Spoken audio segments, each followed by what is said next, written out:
Après avoir traversé la mer Rouge, les fils d'Israël se dirigèrent vers le mont Sinaï. Et pendant qu'ils cheminaient, il y avait une grande colonne de feu qui se tenait tantôt devant eux, tantôt derrière eux, afin de signaler la présence de Dieu. Et, arrivés près du mont Sinaï, ils établirent leur camp.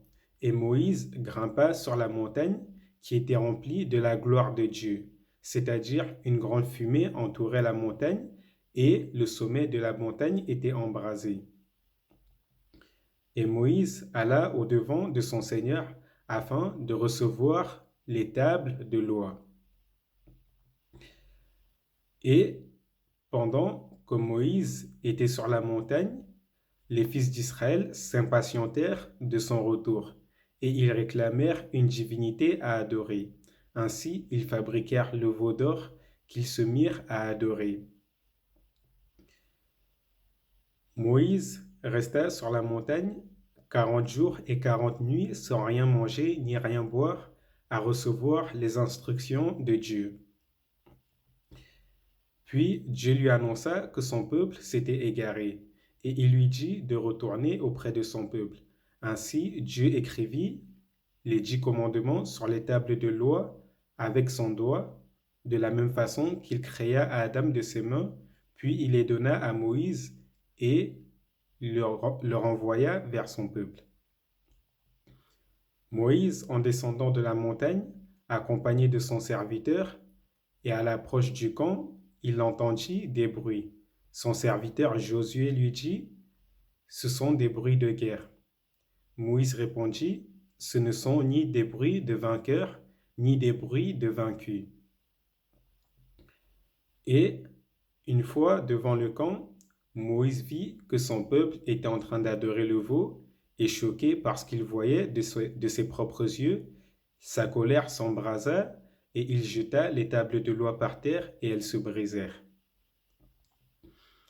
Il se tourna alors vers son frère, le questionnant et le blâmant pour ce qui était arrivé.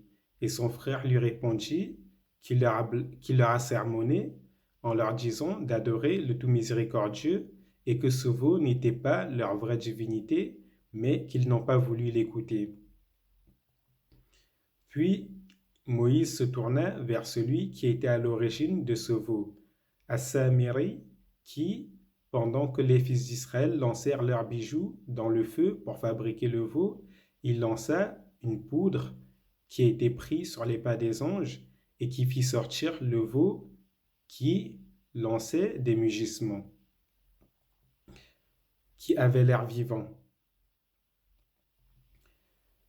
Et Moïse le maudit pour ce qu'il avait fait, puis il lui dit qu'il allait brûler sa divinité et qu'il allait éparpiller ses cendres. Puis Assamiri fit chasser. Après cela, Moïse essaya de raisonner les fils d'Israël, et il essaya de raisonner ceux qui avaient adoré le veau d'or. Mais rien n'était fait. Ainsi, il se mit à l'entrée du camp, et il dit que celui qui aime l'Éternel me suit.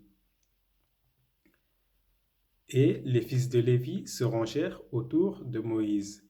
Ainsi, Moïse ordonna aux fils de Lévi de passer et de repasser dans le camp et de passer au fil de l'épée tous ceux qui ont adoré le veau jusqu'à ce qu'il n'en reste plus, afin que Dieu leur pardonne.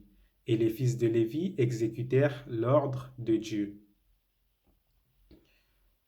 Après cela, Dieu pardonna aux fils d'Israël et il leur donna la loi, afin qu'ils ne retombent plus jamais dans ce genre de polythéisme. Et c'est pour ça que le premier commandement est tu aimeras ton Seigneur et tu le serviras de tout ton cœur, de toute ton âme et de tout ton être.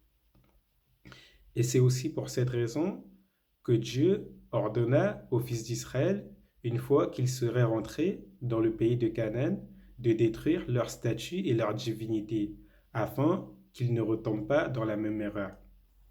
Et c'est pour cela aussi que Dieu interdit aux fils d'Israël de se mélanger au peuple païen, afin de ne pas manger leur viande qu'ils ont sacrifiée pour leur divinité.